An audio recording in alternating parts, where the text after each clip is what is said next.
Je suis Luc Azilinon, président d'Autospé International, et on déploie Autospé en Afrique de l'Ouest, et on est aujourd'hui au Sénégal pour amorcer ce développement au Sénégal. Alors, on a organisé cette journée de porte ouverte pour aller au contact des artisans garagistes. Le Sénégal compte un tissu important de professionnels. On demande de formation, on demande de solutions qui ont besoin d'être accompagnés pour faire face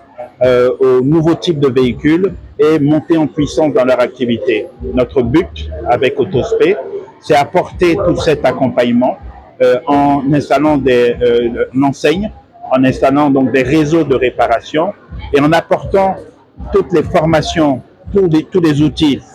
la digitalisation, qui va permettre petit à petit à ces artisans de monter en puissance et de faire face aux défis de demain sur des automobiles de plus en plus modernes. L'Afrique est en pleine effervescence et en pleine explosion. Et on doit faire connaître toutes les initiatives et tous les développements qui ont lieu en Afrique. Et l'Afrique doit aller aussi à la rencontre des partenaires internationaux. Et la première motivation à organiser cette journée, c'est créer cette rencontre avec les professionnels africains et des partenaires qu'on a fait venir de l'autre bout du monde, prêts à nous accompagner non seulement sur des produits, mais aussi sur de la formation. Ils mettent à disposition leurs ressources, leurs compétences pour venir former nos équipes ici en Afrique. Et pour montrer cet engagement, ils ont fait des déplacements, parfois depuis des milliers de kilomètres, pour venir rencontrer nos artisans ici. Donc pendant cette journée porte ouverte de demain, des centaines de garagistes qui viendront pourront échanger avec eux et créer un premier contact avec ces partenaires internationaux. Est-ce la première édition au Sénégal? C'est la première, mais la première d'une longue série, on l'espère, parce que il faut bien une première marche. Et déjà aujourd'hui, quand on voit l'engouement qu'il y a autour, non seulement de la part des artisans sénégalais, mais aussi des partenaires qui sont parfois venus de très loin, on veut et on va réitérer tous les ans ce type de manifestation pour que ce lien gagne en épaisseur au fil des années. Quelles sont les attentes? Les attentes que nous avons au travers du déploiement d'Autospé, c'est être capable d'intervenir sur tout type de véhicule, parce que Autospé, c'est pas seulement des espaces de réparation, c'est également des centres de formation où on va pouvoir, ici sur place, prendre nos jeunes à l'école, les former, leur permettre de faire des stages dans le centre, et demain en faire des professionnels capables d'intervenir sur tout type de véhicule. Donc nos attentes, clairement, c'est de voir le tissu d'artisans réparateurs sénégalais se professionnaliser, se structurer et être capable d'intervenir sur n'importe quelle voiture de dernière génération. Man maa ngi tudd Bamba Niang di président Union nationale des professionnels de l'automobile du Sénégal et di membre de l'Autospé Sénégal. Di leen remercier bu baax, di remercier le président Luc avec les partenaires de l'Autospé mondial. Ñu ñëwoon tey Sénégal def fi benn foire, muy foire bi njëkk ci wàllu Autospé nga xam dafa spécialisé ci entretien ak réparation automobile. Ànd ko ak organisation yi nekk Sénégal yëpp, mel ni UNAPAS, mel ni Confédération nationale des professionnels automobiles, ñu mel ni 3AP, ñu mel ni RNV, ñu mel ni également mbooloo mooy doole nga xam ni seen représentant yëpp ñëw nañu. ku ne xam na ni Sénégal léegi ouvrier yi ngi yëngatu ci wàllu oto dañoo bokk ci ay organisation yu mag dajaloo ngir mën a doxal seen métier ànd ko ak métier mi ni muy doxee ci àdduna bi. Sénégal réew la boo xamante ne dafa toll ci croissance bu am doole ci wàllu technologie automobile ak ci wàllu métier oto yëpp nga xamante ne dafa évoluer ci àdduna bi, ndax oto électrique yaa ngi fi, oto hybride yaa ngi ñëw, fekk fi auto thermique yi nga xam ñoo fi nekkoon ak seeni évolution moo tax tey Auto SP ñu ànd ko ak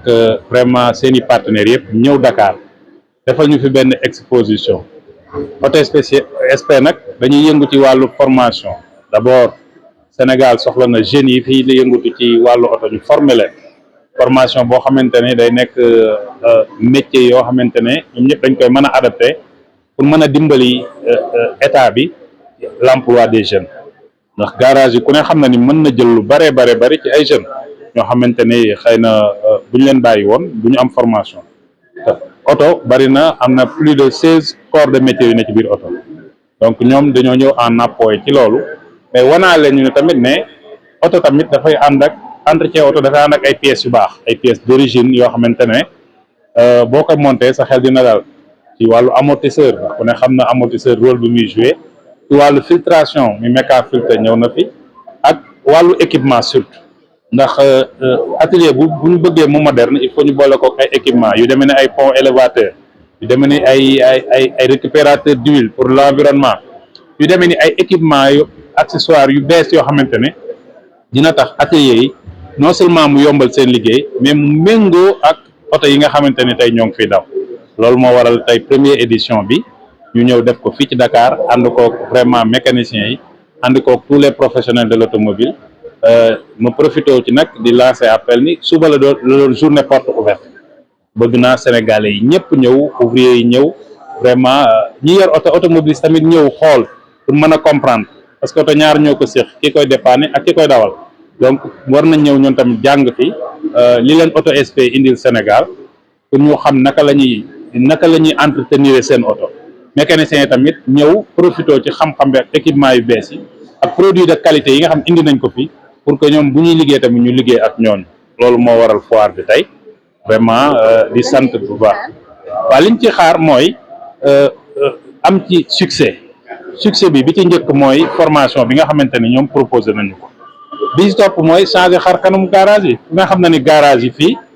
xaw na doy waar léegi nag bu état góorgóorloo ba jox mécaniciens yi ay place ñu équiper leen ba pare defal leen ay garage moderne ci turu réseau Auto SP